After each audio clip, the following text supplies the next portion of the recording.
Olá, pessoal. Deixa eu colocar o fone.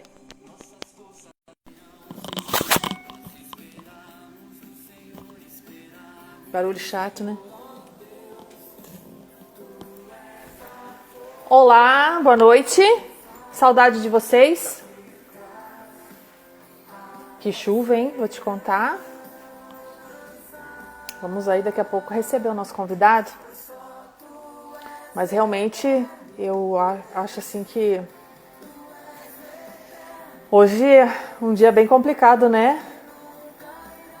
Lu, João, né? A expectativa grande aí desse decreto também do governo do estado, né? Que tem assim um impacto muito grande em todos os nossos negócios, mas mais um momento de adaptação, não é verdade? Daqui a pouquinho a gente vai receber o arquiteto especialista em acessibilidade, o Ricardo Mesquita. Daqui a pouquinho a gente convida ele para participar aqui conosco, falar a respeito desse assunto, né? Enquanto isso a gente vai aqui ao som de Vineart. Acho que hoje requer uma música, uma trilha sonora que toque o nosso coração, que nos traga esperança, que reforce a nossa espiritualidade, né? E que a gente consiga buscar sempre mais forças para seguir adiante, não é verdade? Não é assim? Gustavo está aqui também, obrigado pelo carinho aí. E hoje foi o dia da expectativa, né, com relação ao decreto do governo do estado, né? E a gente tem aqui um compilado rápido, né? Não é o tema da live hoje, mas eu sei que a expectativa é grande aí das pessoas com relação ao que foi estabelecido, né? Então não foi um lockdown, tá, gente? Mas sim uma bandeira laranja aí, né? Então realmente com algumas medidas e a gente proibindo a circulação aí de pessoas em vias públicas em alguns horários, né? Algumas empresas que estarão, enfim, precisando fechar, né, suas portas por 14 dias e, na verdade, se adaptar aí a um outro modelo de trabalho, que é o modelo remoto, tá? Então, novamente, eu quero frisar para vocês, depois no final da live eu coloco para vocês aqui. A gente tem um material que a gente já fez uma live no dia 18 com o Leandro, né, com o sócio da BaseTag, e ele explicou direitinho, passo a passo, para você implementar o home office no seu escritório, na sua imobiliária, né, pensando aí em infraestrutura, em servidores, né, dando várias dicas para você conseguir fazer com que os seus colaboradores consigam acessar de casa os computadores que estão no escritório de maneira remota, inclusive o servidor físico, né? Então é um material que a gente já tinha feito, já estava preparado e eu espero que seja de grande valia para vocês. Os clientes da BaseTag vão receber já hoje à noite esse material, né? Aí os nossos atendimentos já estão encaminhando, né, esse material para os nossos clientes e a gente está à disposição aí e serão 15 dias que com certeza a gente vai passar rapidinho, tá, gente? Então, obrigado aí, Rafa, que está aí também, o Rafa Mesquita, Marivaldo, Gustavo, Rede Vistorias, lá de Santa Maria, no Rio Grande do Sul. E a gente vai já convidar aqui o senhor Ricardo Mesquita, né? Ele que é uma pessoa sensacional. Trabalho, eu assisti uma live dele incrível no lançamento de um guia, né, de acessibilidade aqui em Curitiba, em conjunto com a ADEME Paraná, né? Eu já quero ressaltar aqui, inclusive agradecer a ADEME, né, que sempre está com a gente também, né? Leandro, parabéns aí pelo teu material, hein, cara? O pessoal tá elogiando bastante, tá? E a gente quer conversar com ele para falar sobre essa questão da acessibilidade urbana na arquitetura das cidades, né? Especificamente em tempos de pandemia, né? Então é realmente um tema super bacana. A gente há algum tempo vem fazendo esse approach junto com o Ricardo Mesquita para conversar e trazer ele aqui para a live para falar sobre isso, né?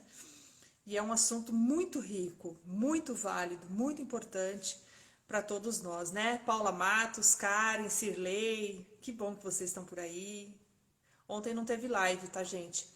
O que que acontece? Nós estamos, assim, colocando as nossas lives a partir dessa semana, sempre às terças, quartas e quintas, tá? Então, segunda e sexta, porque a demanda de trabalho aqui na agência também tem aumentado, né? Em função aí do digital, tá super, né? Graças a Deus, bastante demandado, né? Em função do momento e também do resultado que vem trazendo, especialmente para o mercado imobiliário. Então, a gente vai, né, continuar com as lives sim, porque a gente quer contribuir de alguma maneira, dar voz para o mercado, trazer informações, aprender, né, fazer tudo isso juntos. Mas eu vou precisar dedicar a segunda e a sexta mais para a agência, né? Vamos achar aqui o Ricardo. Ricardo Tempel Mesquita, vamos adicioná-lo aqui na conversa. É que hoje é bem possível que, em função dessa chuva aqui em São José, onde eu estou, né? Eu moro, também estou em home office, eu moro em São José dos Pinhais. A chuva foi muito forte, a gente teve pedra, pedra d'água, né? A gente teve pedra, a gente teve vento, então eu não sei como é que estão as conexões de internet, a energia, se a gente vai conseguir esse contato aqui com o Ricardo, né? Até porque ele também, né, está num outro local e a gente não está entendendo muito ainda. Eu sei que as ligações, né, por celular em alguns locais a gente não está conseguindo. Acho que agora está dando certo. Agora deu certo. Vamos ver se o Ricardo está nos ouvindo. Olá, Ricardo. Eu acho Estou que eu tô travado aqui, mas... Não, mas a gente está vendo você bem aí, tá bem tranquilo. Tá bom? Tá bom. A gente está vendo você com um quadro lindo aí atrás, tudo certinho. Eu estou aqui no Brooklyn. Eu ia te perguntar mesmo como é que você conseguiu viajar, né? Eu saí do Umbará e cheguei no Brooklyn. Rápido, é isso aí, tá certo. O pessoal tá falando, a gente tá falando do tempo, né? Porque realmente hoje foi um dia assim, né? Eu vi algumas fotos, alguns vídeos aí do Paraná, e vento, e vindo pra cá, que tá me ventando. A Cirlei tá falando aqui no Água Verde, telhas voaram. Aqui caiu pedra, né? Juliana, um abraço. Eu, para você ter uma ideia, tive que desviar de uma árvore para poder chegar aqui na casa do meu filho. Uma árvore, grande árvore. É mesmo, porque o vento foi muito forte, realmente, né? O negócio não foi fácil, não. O Gustavo, o pessoal da Visitão, tá aqui. João também mandando um joinha, também mandando joinha para vocês. Juliano Nodari, lá da Fortiori Imóveis, né? Fortiori que tá com umas promoções muito legais. Gostei aí da campanha de imóveis comerciais com até 3 meses de bonificação. É isso, Juliano? Show de bola, hein? Bacana. E outros mais aqui. Mas assim, o que a gente vai apresentar hoje, o nosso convidado de hoje? Você está me ouvindo bem, Ricardo? Tô ouvindo bem. Perfeito. A minha imagem está travada no meu aparelho, eu emprestei do meu filho aqui para poder ver o que eu estou mostrando aqui. Para poder se ver, mas tá bem na fila, fica tranquilo, que aqui você não tá travado pra gente não, tá tudo ok. Mas assim, deixa eu apresentar formalmente, né, o nosso convidado, né, Ricardo Mesquita, é arquiteto, é urbanista, é especialista em acessibilidade, desenvolveu um trabalho formidável, incrível, que é esse guia da acessibilidade que foi apresentado na ADEME, e foi lá que eu não perdi nenhum segundo daquela live, porque realmente foi algo muito legal. E logo na sequência eu falei, preciso muito falar com o Ricardo, trazer ele aqui para conversar, né?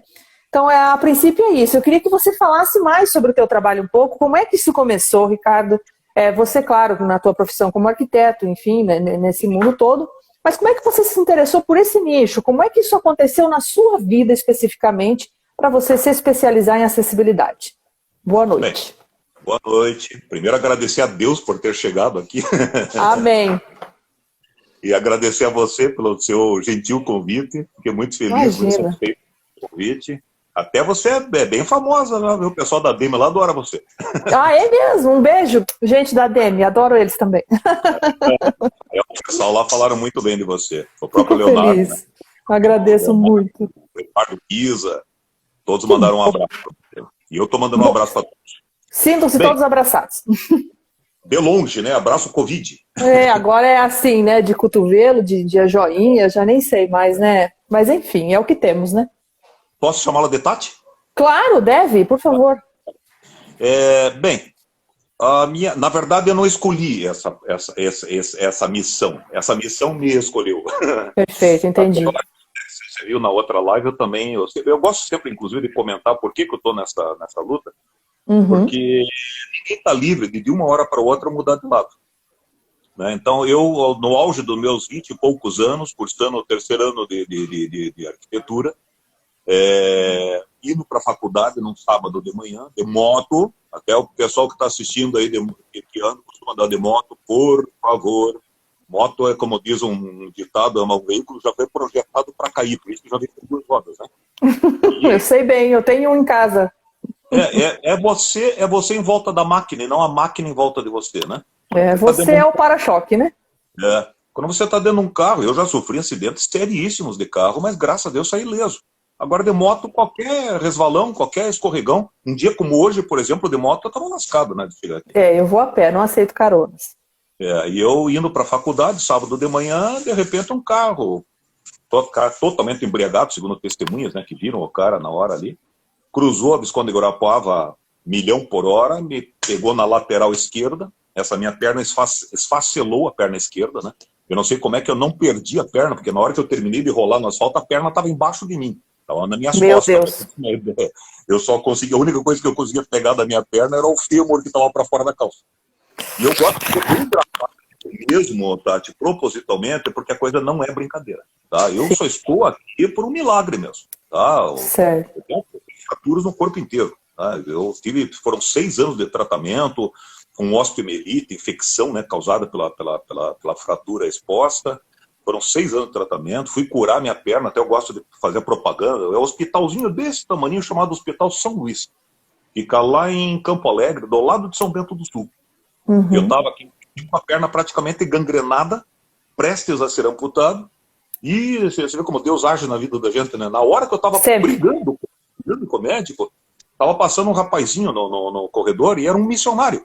E ele entrou, ele viu aquele meu desespero, né? Ele entrou abraçado na Bíblia. Ele devia estar parecido com aquele filme do Poltergeist lá, sabe? A pessoa pulando na cama, vomitando verde, vitamina de abacate. Pois é.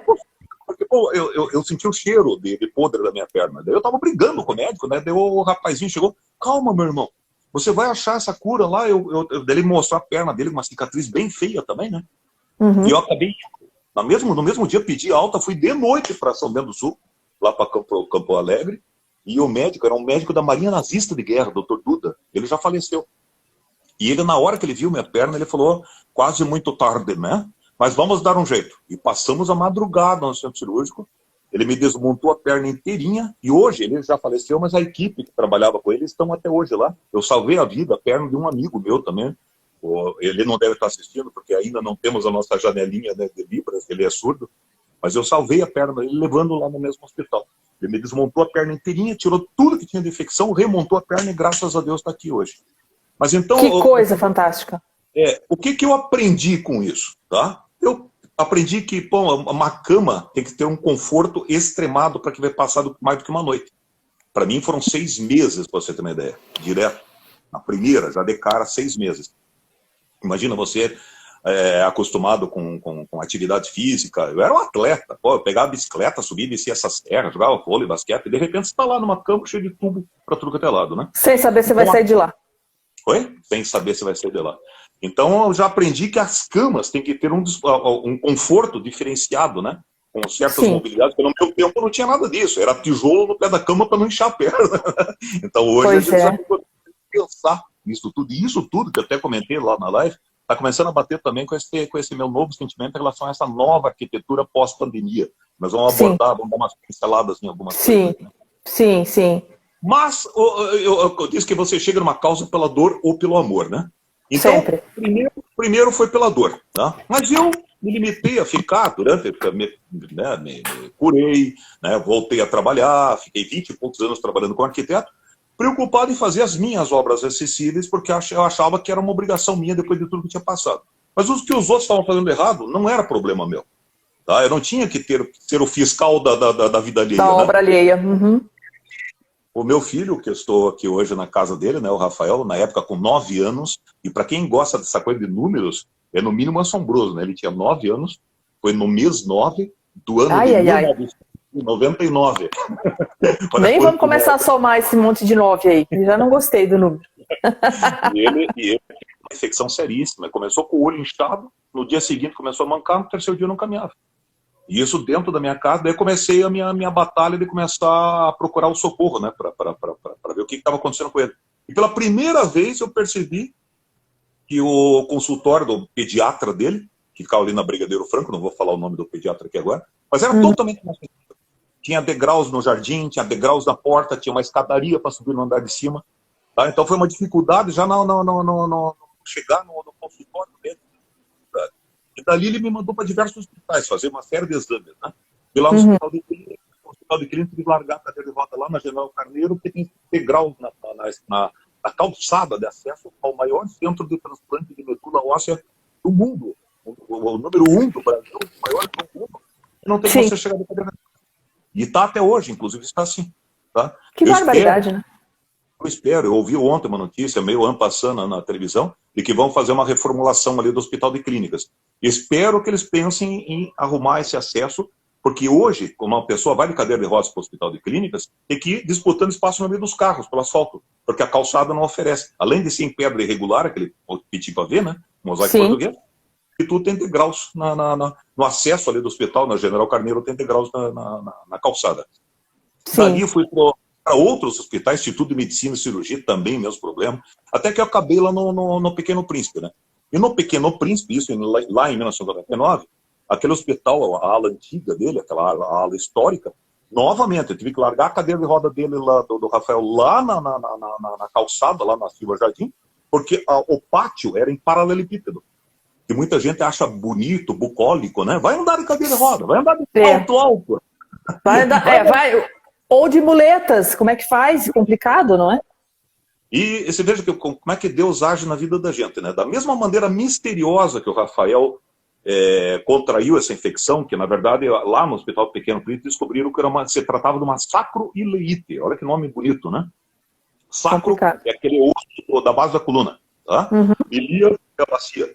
Então aquele vírus, bactéria, que hoje não se sabe, entrou pelo globo ocular e acabou se alojando na junta do sacroilíaco. Então ele não podia fazer nenhum movimento, nada, até rir. Eu comprei um gibizinho para ele para se divertir. Até na hora de ele ler o gibi e rir, ele chorava, porque doía, tudo doía. Imagina, que dó. Então, e lá no hospital aconteceu até uma cura que para mim foi milagrosa, né? Que ele estudava na Santa Terezinha nessa época. Eu sou evangélico de crescimento, cristão, né? Sim. E ele estudava numa escola católica, a Santa Terezinha. E a irmã diretora levou uma irmãzinha, que para mim aquela irmãzinha era um anjo. Ela levou uma irmãzinha pequenininha lá no hospital e ela fez aquela oração com as mãos postas sobre o Rafael. Sim. Na cura, né, pelas mãos, jorei, tem várias técnicas, né, de cura pelas mãos. Sim, pela imposição de mãos. Naquela região do pubis dele ali, né, onde estava essa infecção. Eu, na hora, ajoelhado ali do lado, eu não sei, pode ser, às vezes, o psicossomático da gente também, às vezes, induz a certas percepções que, às vezes, numa situação normal você não perceberia. Mas eu senti um calor muito forte nessa hora. E quando ela terminou a oração, que eu me levantei, eu estava escorrendo suor. E era mês de setembro, era um mês frio. Eu escorrendo suor, ela olhou para mim assim, deu uma risadinha. Você também sentiu a presença do Espírito Santo? E olha, irmã, se ele é quente, sim. Então... Se for algo quente, ele chegou aqui. Daí, porque a médica tinha me falado, ele está com uma infecção, é um caroço, uma bolha de infecção que está dentro do osso. Então, ou a gente faz uma incisão e tira o material que está lá dentro, ou isso aí vai crescer até que uma hora vai explodir, vai virar uma septicemia. E, bom, nessa hora me deu medo, né? Eu ainda comentei com a irmã, né? Irmã, e a operação que a médica quer fazer amanhã lá, de fazer a biópsia? Ela me deu assim com o dedo na cara. Fé, meu filho. Tenha fé. E olha... Valeu a pena ter tido fé, viu? Sempre vale. Ela foi marcado cirurgia para 7 horas da manhã. 6 horas da manhã a médica entrou no quarto. O Rafael estava sentado na cama. Fazia 45 dias que ele estava na horizontal, não se mexia. Já estava quase na vertical? Ou 90 graus, né? Reclamando de dor nas nádegas por causa das escaras, né? Ele já estava com escaras. Claro. E a médica se surpreendeu de ver ele naquela situação, né? Em vez de levar para o centro cirúrgico, levou para a radiologia. Voltou umas 2 horas depois com várias radiografias, né? Olha, eu não sei como te explicar se foi um efeito retardado de medicamentos, se foi uma reação do organismo ou se foi um milagre. A médica falou, eu prefiro acreditar que foi um milagre. Porque esse buraco Olha só. Olha como é que ele está hoje aqui, ó, branquinho. Tá formando um calo ósseo. Foram mais 3 dias de observação e ele saiu caminhando do hospital. Então eu cheguei, dessa vez, e naquele momento da oração, Tati, eu fiz um pacto com Deus. Tira meu filho, não posso passar pela dor da perda de um filho, eu acho que é a pior dor que um pai pode passar, né?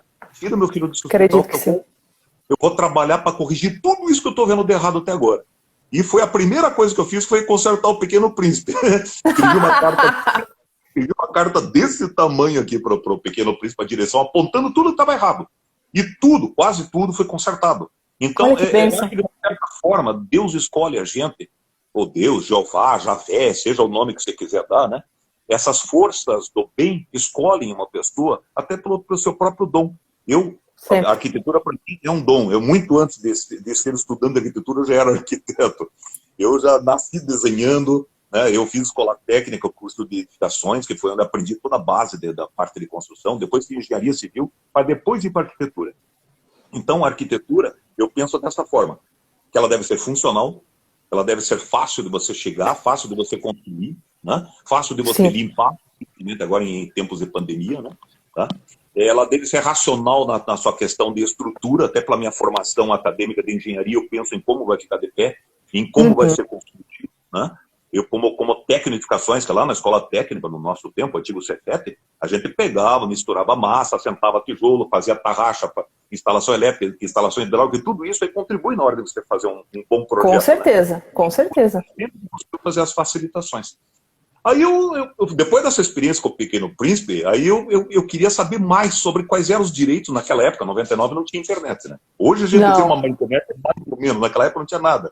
E eu comecei a frequentar as APAES, comecei a frequentar o Instituto de Cegos, comecei a frequentar a Associação dos Deficientes Físicos, de diversos lugares, não só aqui de Curitiba, e comecei a interagir com esse povo e querendo saber quais eram os nossos direitos, quais eram os nossos deveres e quais eram os nossos direitos.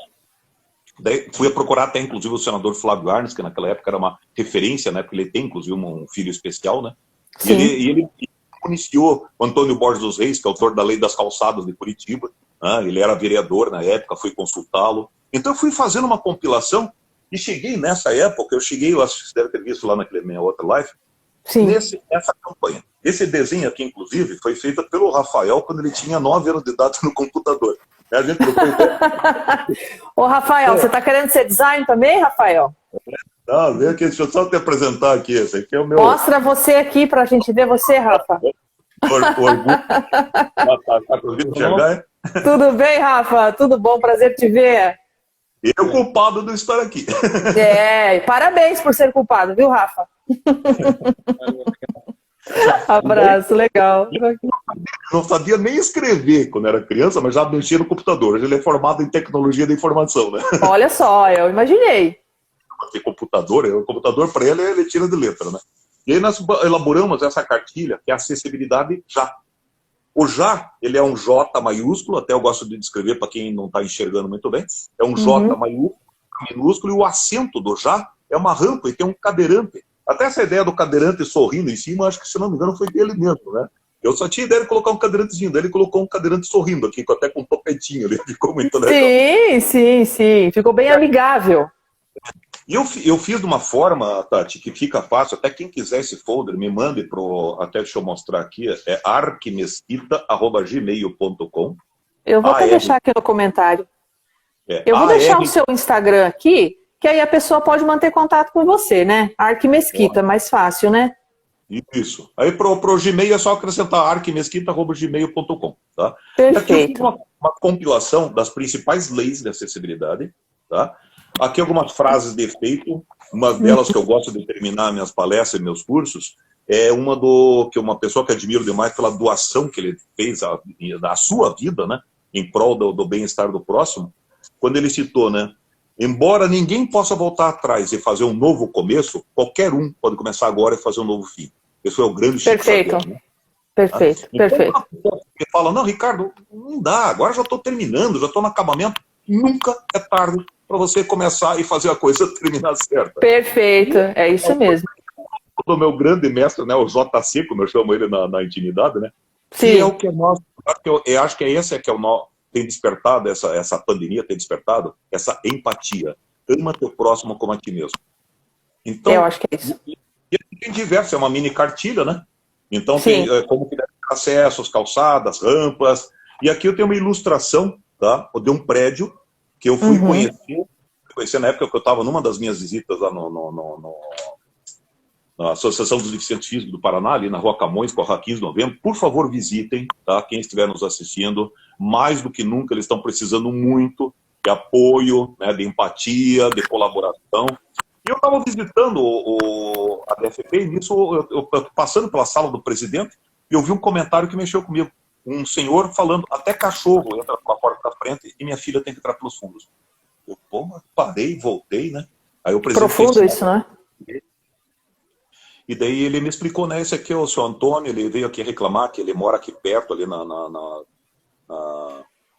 Dulcídio, não, como é que é o nome ali? Coronel Dulcídio, não, esqueci agora, deu branco agora no nome. Ele mora aqui pertinho, mora no prédio, e a filha dele todo dia tem que entrar pela garagem, porque na porta do prédio tem degraus, que era somente assim, né? A porta do prédio tinha somente degraus aqui na direção da porta. Sim, e ela sim. pela rampa da garagem. Aqui apenas um jardim. Aí, mas, Antônio, aqui tá tão fácil, basta a gente fazer um caminho no jardim. Não, Deus o livre. Mexer no jardim? Esse jardim é a menina dos olhos da síndica. Pô, vamos combinar que nem é tão bonito assim, né? E depois eu me recuso a comparar o jardim com a tua filha. Tua filha, para mim, é prioridade número 1, né? E aí pegamos e fizemos. Eu fiz sim, detalhe, né? Eu perguntei para ele qual é a próxima reunião do condomínio. Ah, vai ser dia tal. Então faz o seguinte, Antônio. Você procura, e eu estava conversando perto, porque às vezes quando eu vou fazer um projeto, eu prefiro às vezes falar até com a mulher do cafezinho, com a mulher da limpeza, ela sabe mais da empresa do que o presidente. Então. E a mulher da portaria me falando, na hora que eu estava falando, não, aqui fica fácil fazer um caminho, daí a mulher da portaria, puxa, como vai ser bom para dona Cotinha, ela todo dia vai na fila, eu tenho que ajudar ela a subir a escada com o carrinho de compras. Ah, como vai ser bom para aquele casal que acabou de ganhar filho, que também tem que ajudar a descer a escada. O carrinho do bebê. Aí eu vi que não era mais só a Letícia, né? Tinha muita gente no prédio que estava precisando. E isso é comum. Hoje você vai em qualquer prédio. Sem a menor dúvida. Aquele prédio, para você ter uma ideia, tem uma população de em torno de 240 pessoas. Então, você veja, se você for considerar que 15% hoje é idoso e em torno de 15% tem alguma deficiência, já são 30% de pessoas. Num universo de 240, são pelo menos 7, 8 pessoas. A gente está falando quase um terço, né? Oi?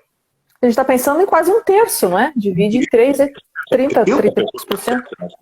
Pessoas. Então eu fiz essa proposta de fazer um caminho na grama, onde no desenho eu ilustrei aqui, coloquei um carrinho de nenê, coloquei na planta, que não aparece, né? Mas na planta tinha um carrinho de compras, e de posse desse projeto foi assim, por aprovação unânime, principalmente quando o pessoal perguntou, né?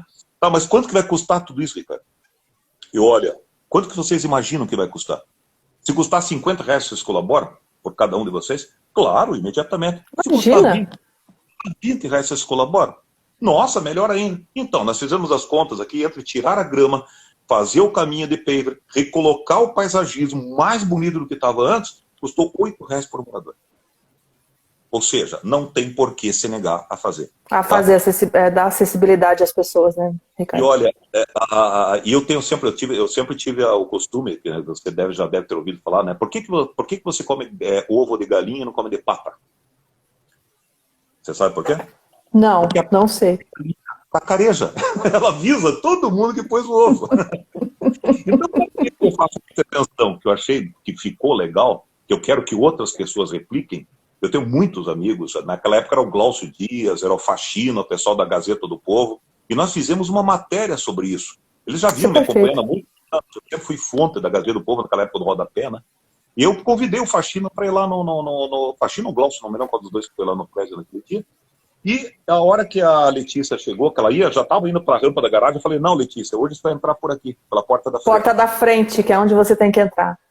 E ela subiu, com o uniforme da escola, ela subiu. Quando ela chegou lá em cima, eu já estava com os olhinhos marejados e só falou uma palavrinha, obrigado. E todo mundo chorou junto. Aí eu gostei tanto disso que eu falei, eu quero fazer isso o resto da minha vida. Mas que bacana essa tua iniciativa. Assim, a gente fala, assim, claro, de acessibilidade E é muito comum a gente, né, falar disso de uma maneira fácil, mas praticar isso acaba, muitas vezes, né, a gente fica reticente. Mas espera aí, como é que eu faço isso, né? Mas antes de fazer a próxima pergunta, eu quero mandar um abraço aqui para o Kisa, que está aqui, né? O Kisa que tá aqui com a gente, falou que realmente está muito feliz, né? Que é o mestre Ricardo, sabe tudo do assunto. O Eduardo Kisa, um abraço, viu? Obrigado a você, a todo o pessoal da ADEME que está sempre com a gente, a Elisama, o Leomar Cola, seu Leomar, boa noite, o Ademir Lara, professor também, deixa eu mandar um abraço, um aceno aqui, né? Que também está sempre conosco, enfim, a Eliane, o Michel, a Mariane, Eliane, a Elza Rocha Loures, beijo, amiga querida. Acessibilidade é humano. Felipe Carneiro, da Chip House, é isso aí. Mas quando a gente fala de acessibilidade, o pessoal já pensa, é cadeirante, é calçada, é rua, mas é muito mais do que isso, né? Além disso, Ricardo, eu queria que você... Eu sei que o nosso espaço, olha só, a gente já usou metade da nossa live, eu fico tão triste com isso, porque eu queria ter 3 lives para falar com você sobre o assunto. Vamos fazer 15. Vamos lá, mas me conta. Me conta assim, o que você pode falar de acessibilidade, que não é só isso, né? É muito mais do que isso, e como isso está na vida das pessoas. Então, como eu sempre costumo falar, a acessibilidade é de todos e de todas. Aí eu uso, inclusive, o arroba, né? Todas, né? Desde o momento da concepção até o momento da sua partida, você vai precisar de acessibilidade. Você não lembra, você já andou no dispositivo de rodas, né? Ou você não foi nenhum? Já andei de carrinho, já. Eu tive a felicidade, recentemente, faz 1 ano e pouco atrás, de me tornar avô. A minha filha me deu esse grande presente, o Henrique, que é uma alegria para a família inteira. E ela, um dia, ela comentou comigo, né? Puxa, pai, eu sempre ouvi você falar, mas não atinava uma coisa com a outra, né? Agora, como é diferente você estar com o teu centro de gravidade deslocado quando está grávida, né? Qualquer coisinha, qualquer saliênciazinha no piso já pode ser um tropeção e uma queda. E com consequências seríssimas, principalmente se for uma pessoa em estado delicado, né, de grávida, né? E depois, quando nasceu o Henrique, ela mora lá naqueles prédios na frente do Positivo, lá na cidade industrial, lá onde fica a universidade. Sim. Né? Onde foi atropelado esse dia daquela menina lá que foi faleceu, né? Atropelada, infelizmente, veio a falecer. Ali naquela região, você veja, tem a Universidade do Positivo, do lado do prédio dela, na frente do Positivo, do lado do prédio dela tem a UTFPR, e não tem calçadas. Esse é um dos motivos, inclusive, que provavelmente essa menina também veio a falecer. Não tem lugar nenhum para um pedestre caminhar. Ela, quando se mudou para lá, né, o único lugar que ela conseguia caminhar com uma certa segurança era na canaleta do Expresso, que fica é o sistema trinário, né, tem as duas rápidas e o sistema do Expresso no meio. Né? Era o único lugar que ela tinha para caminhar, era pela canaleta do Expresso. Imagina, um bairro nobre daquele, né, onde o terreno não sai nada baratinho. E até aproveitando para falar nessa questão das calçadas, por favor, me dá 1 minutinho, eu preciso falar muito sobre a questão das calçadas. Claro, com certeza. Inclusive, um ofício do Ministério Público, tá, do Estado do Paraná. Eu vou ler para você esse trechinho aqui. Foi o mesmo texto que eu li naquela outra live e eu quero propagar isso aí para que todos saibam onde estão os seus direitos.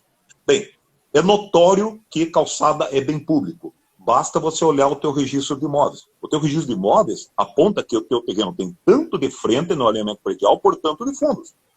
O teu alinhamento predial tem um muro, não é o meio-fio, certo?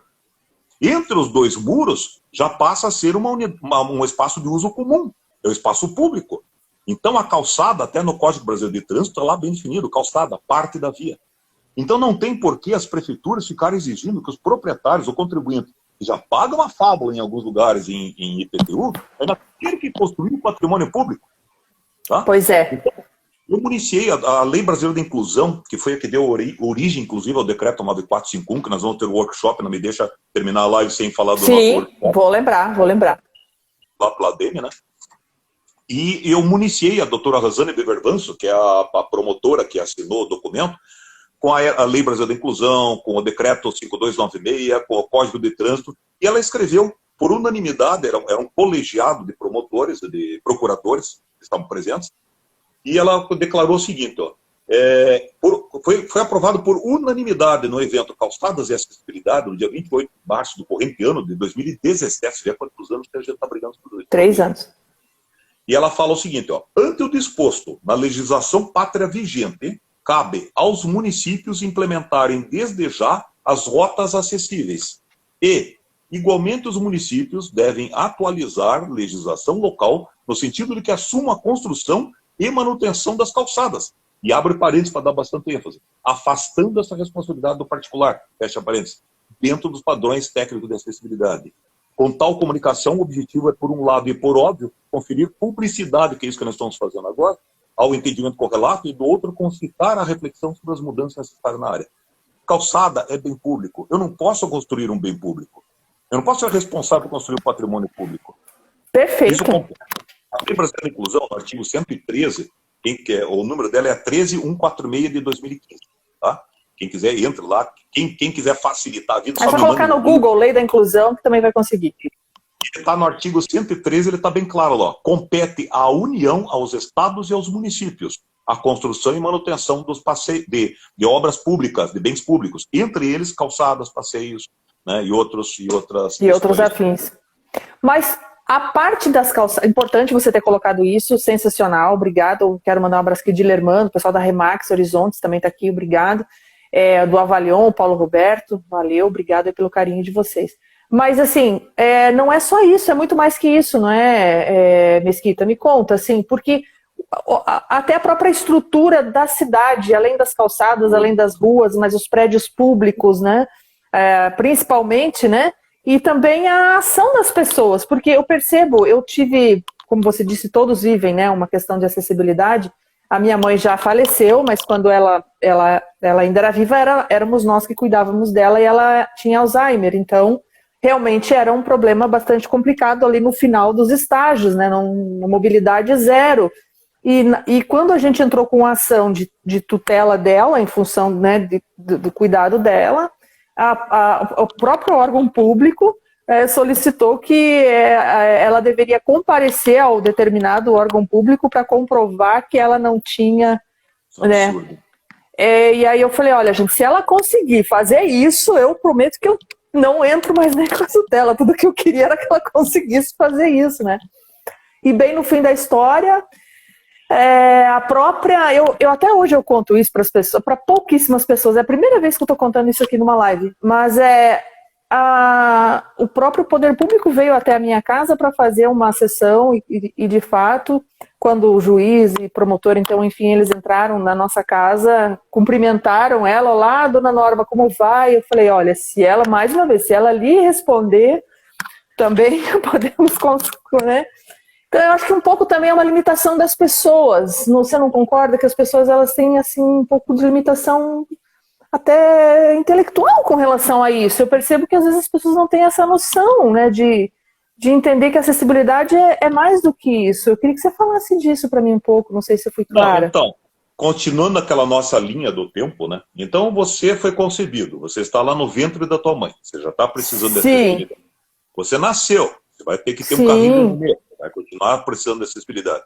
No correr da tua vida, você, se tiver sorte, ficará idoso.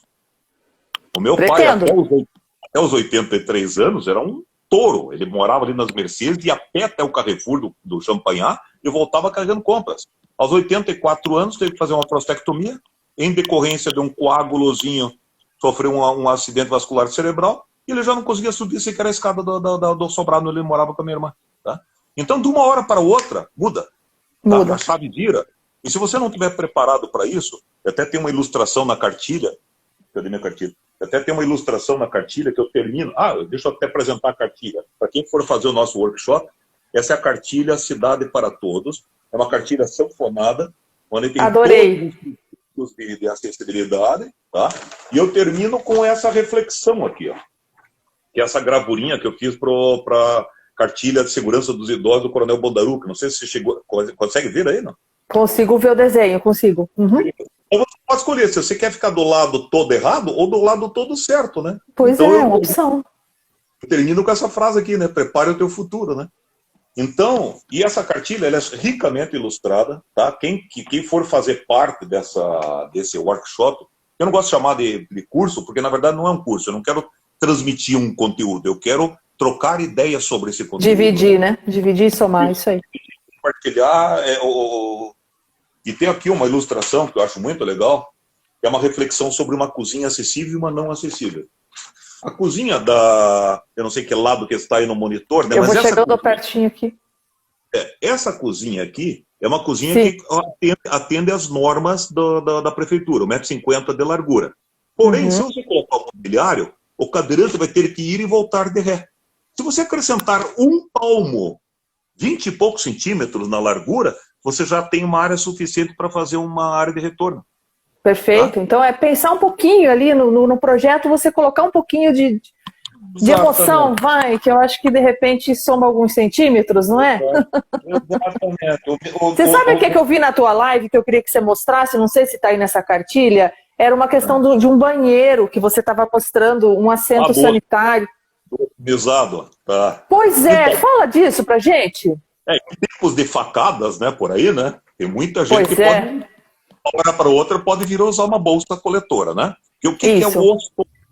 O ostomizado é uma pessoa, por exemplo, que passou por um câncer de intestino ou recebeu uma agressão, né, uma facada, um tiro, e ele não pode mais evacuar pelo sistema normal. Então ele carrega no ventre, né, por uma questão cirúrgica, né, coloca um dreno, como se fosse um dreno, e ele tem uma bolsa coletora. Tá? Agora, vamos combinar. Quantos de nós temos condições de ajoelhar no banheiro público? Porque para você alcançar o vaso sanitário, que é baixinho, você tem que ajoelhar para encostar essa próxima. Ou derrubar todo aquele material lá de cima, né? Aí corre o risco de cair na barra da tua calça. Né? Então, problema. Isso aqui é uma recomendação ainda não é uma norma, é uma recomendação de que os banheiros tenham vasos para ostomizados. É um vaso normal, de preferência um vaso infantil, que é menorzinho, sobre um sócolo, sobre uma estrutura de concreto, algo bem firme, né, para o vaso não cair, tendo na frente um espelho, uma válvula de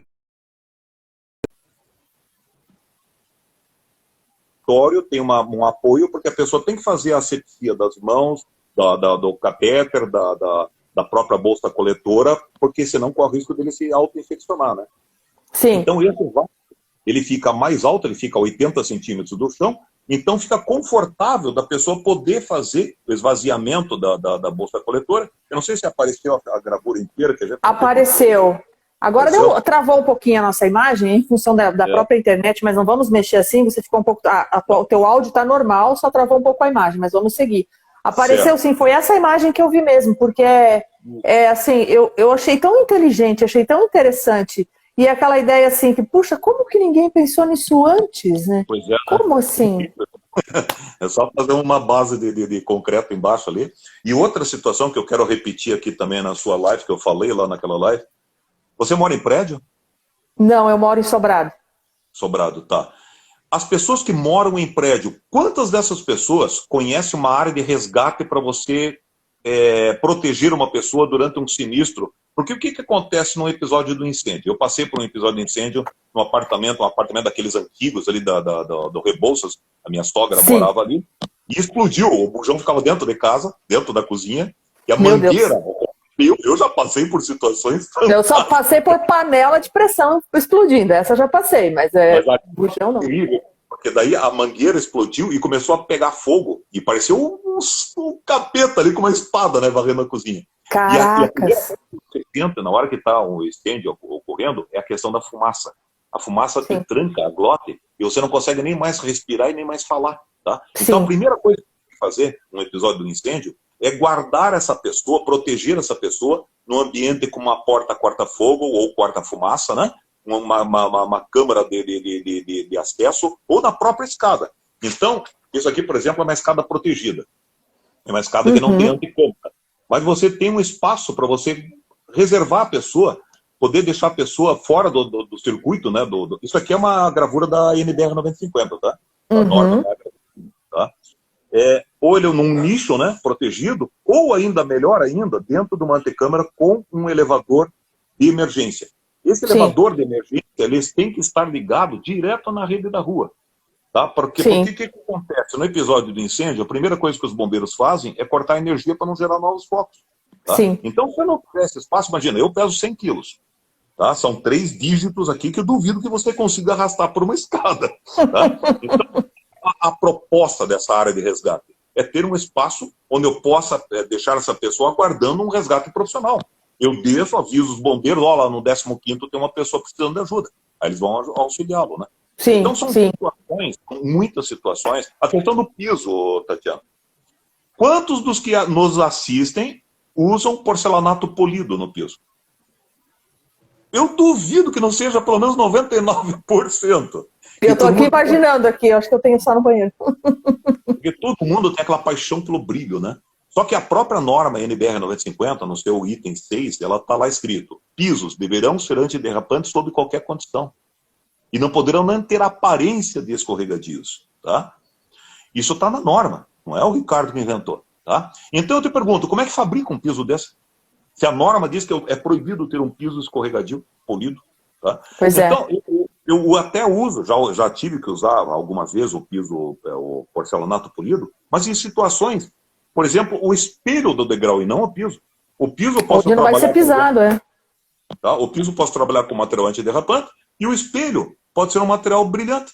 Uhum. Um shopping que eu fiz, um centro comercial que eu fiz para uma amiga minha, que ela é médica, cirurgia plástica, ela adora tudo brilhante, né? Eu falei, olha, me desculpe, mas eu não vou poder. Vou ter que tirar o seu brilho.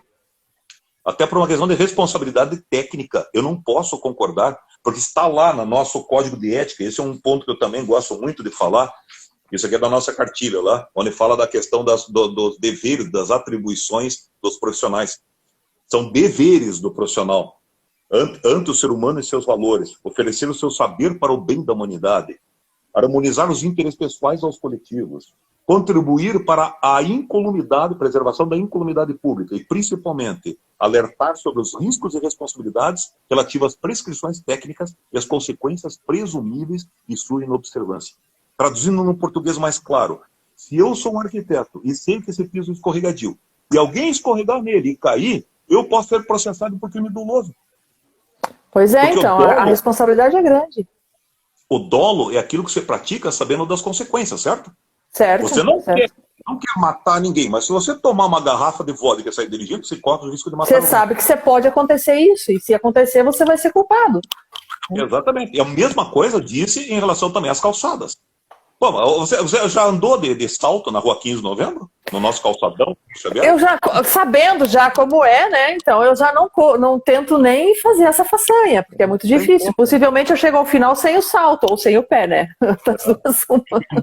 Eu tenho muitas amigas advogadas. Aquela região do centro cívico ali também, as calçadas são maravilhosas, né? Tudo em mosaico português, tudo em petit pavé, né? É que nem eu sempre brinco, né? Esse é um piso que remonta à época lá da ancestralidade do ser humano, da pedra lascada. Gente, a gente tem tantas coisas hoje para serem usadas. Naquela época não tinha Antônio Hermílio, não tinha Votorantim. O cara tinha que fazer de pedra lascada. Por com tanta alternativa que a gente tem hoje. Pois é. Tá? Alternativas ecológicas, né? Com paver ecológico, com muita coisa interessante. Eu quero falar sobre isso. O paver, por exemplo, eu sou apaixonado, o bloco de concreto intertravado, porque além de tudo ele não tem rejunte. Então, já aconteceu com obras minhas. Eu fiz uma vez uma unidade do Interamericano ali na rua Jockey Club, perto da PUC. Sim.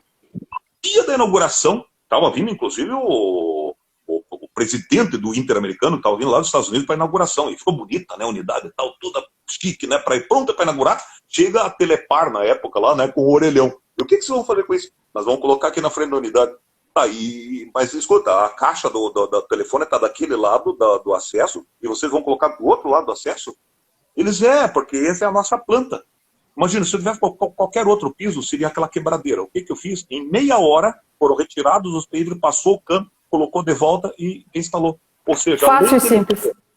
Além dele ser antiderrapante, ele não causa trepidação, que nem muita gente diz que causa, tá? Muita trepidação causa essas pedras regulares, isso sim. Causa trepidação. Ele é facilmente removível, porque a cidade é uma coisa muito dinâmica. Hoje, nós temos fibra ótica, hoje nós temos cabos telefônicos. Daqui a algum tempo vai ser tudo por uma nuvem, não vai mais ter necessidade de cabos. Certo? Tomara. E se tiver necessidade de passar qualquer tubulação, fica fácil, você só retira, coloca a tubulação, tampou, está pronto. Né? Ele é reciclável. Né? Sim. Eu já fiz, inclusive, experiências de fazer paver a partir, o bloco de concreto, a partir de caliça. E alcançou a mesma resistência nominal de um paver convencional feito com areia e cimento. Tá? Então, e aí tem a absorção da água também, tem toda essa questão, em função da gente ter a impermeabilização da cidade, né?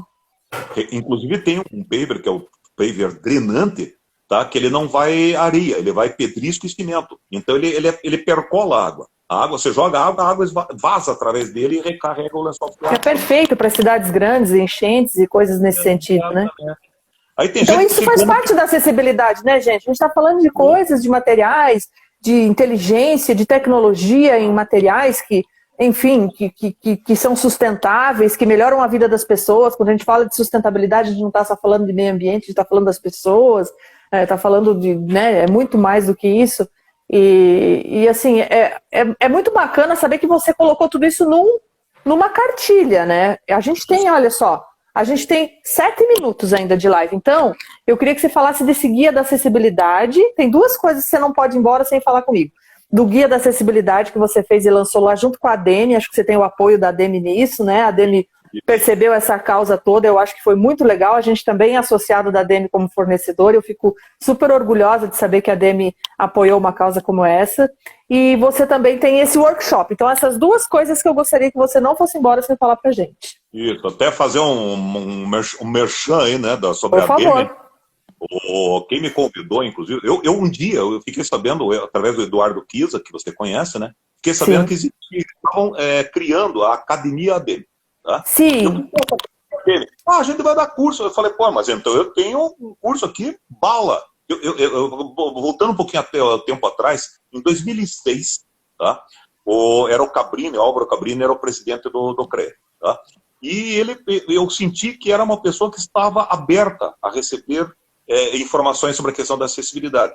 Né? Naquela época, começou, em 2004, aliás, começou, o Decreto 5296 a exigir, obrigar, principalmente os órgãos representantes das categorias profissionais, a adequarem a questão da acessibilidade. Então, a primeira coisa que nós fizemos, eu corri o Paraná inteiro, arrumando todas as unidades do CREA do Paraná inteiro. Aí, por fim, eu sugeri para o Cabrini, Cabrini, uma coisa que está faltando é que o pessoal não conhece as leis, não conhece as normas.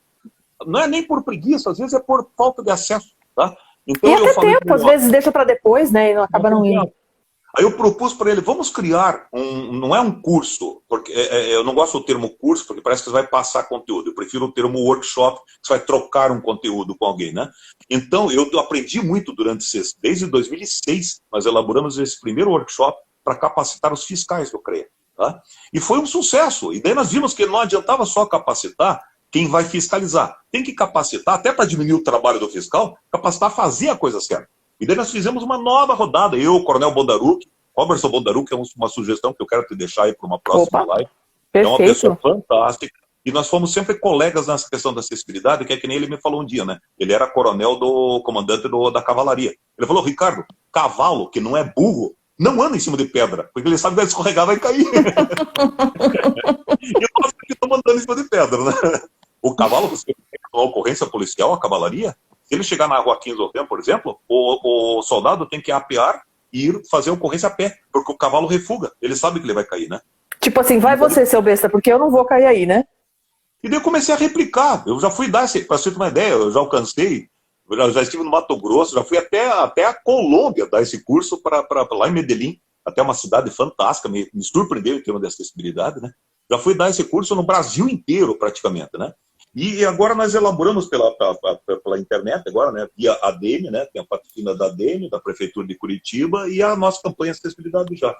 E a proposta é fazer uma cartilha que ela, quando aberta, ela vai ter o tamanho de um mapa. Ai, adorei, eu quero um desses para mim. Já está encomendado, já está reservado para você. Coloca mas a ideia, na lista meu nome aí. Aqui era o que tinha disponível no e-book, né? Mas a nossa proposta é que esse mapa se pareça mais com isso aqui. Isso aqui é uma cartilha de um evento de acessibilidade que participei há muitos anos atrás lá em Foz do Iguaçu. E você veja que é interessante. O mapa de Foz do Iguaçu tem as linhas apontando qual que é a linha do turismo, qual que é a linha do comércio e serviço, qual que é a linha do comunitário de bairros. Então a proposta é termos no verso da cartilha um mapa colaborativo, onde eu vou poder, por exemplo, vai passar na rua fulano de tal, vai tirar uma foto e vai dizer, olha, essa rua, entre tais ruas, está excelente. E daí nós vamos começar a compor, a traçar Curitiba, as rotas acessíveis. Ai, que ótimo! Até estou com uma proposta, até quem está nos assessorando nisso aí, o Erivelto de Oliveira, você deve conhecer ele pelo menos de nome, aquele repórter que era da RPC, hoje ele é vereador. Sim. Né?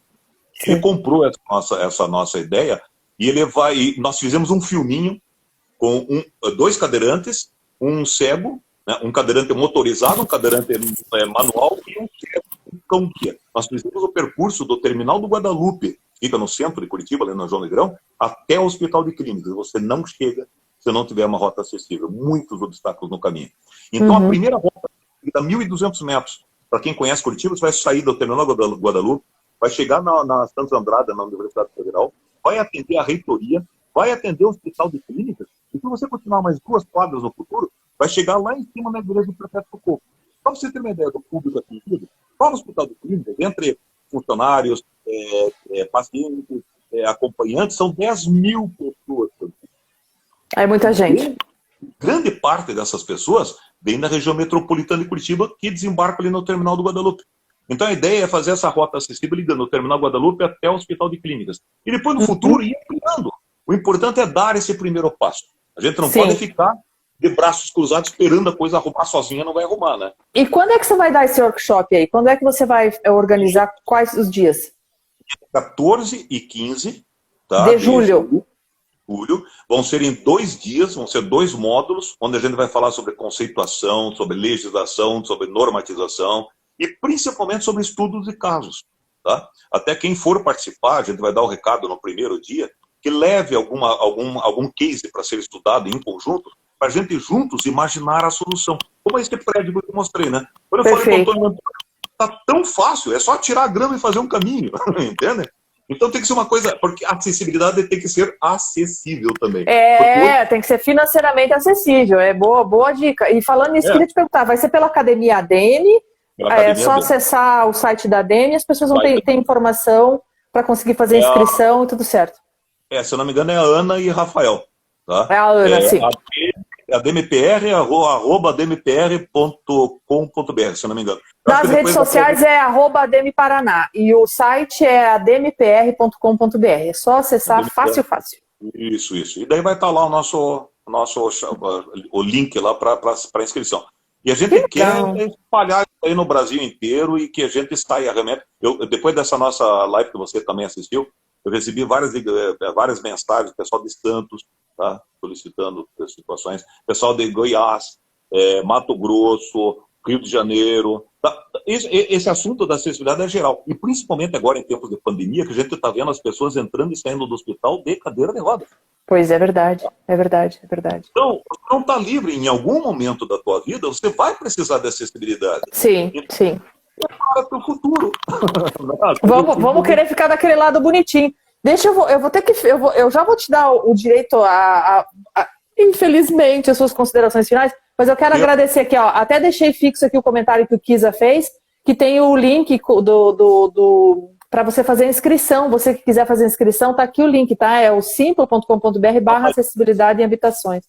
Então você pode acessar, mas qualquer coisa entra no site da ADM ou manda um direct pra gente, que a gente tem aqui também, tá?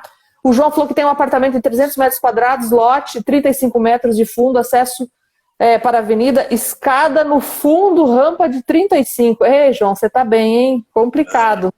Há um detalhe, só aproveitando essa mensagem do João, o decreto 9451, ele deixa bem claro o seguinte, até aqui o decreto aqui nas minhas mãos, ó. Os empreendimentos de edificações de uso privado multifamiliar serão projetados com unidades adaptáveis, nos termos do disposto desse decreto, com condições de adaptação dos ambientes para características de unidade internamente acessível. Ou seja, eu tenho que fazer a reserva dos 3%, que é de norma, de lei, desde 2004, com 526, pela Lei Brasileira de Inclusão, e os outros 97% têm que ser adaptáveis, têm que se tornar acessíveis. Então, hoje, você tem que prever, e eu sempre falo, até brinco, né, que esse é um sonho muito antigo meu, que eu sempre quis colocar uma letra a mais naquele programa MCMV, Minha Casa Minha Vida. Faltou o que no final? Um T, e agora tem o T. Minha Casa Minha Vida Toda. Porque eu conhecia, rapidamente, contando esse case aí, esse caso que vale a pena. Nós temos 10 segundos, eles vão tocar a gente embora. Eu conheci um senhor de 90 e poucos anos que sai de casa uma vez por ano, quando a família se reúne, ele mora naqueles apartamentinhos antigos de 4 andares sem elevador, e uma vez por ano, nas vésperas de Natal, alguém vai lá, pega o SAMU, transporta ele até o Natal, volta para casa só o ano que vem. Como ninguém merece isso, né? Então nós Não. temos que ter condições de qualquer unidade se tornar acessível.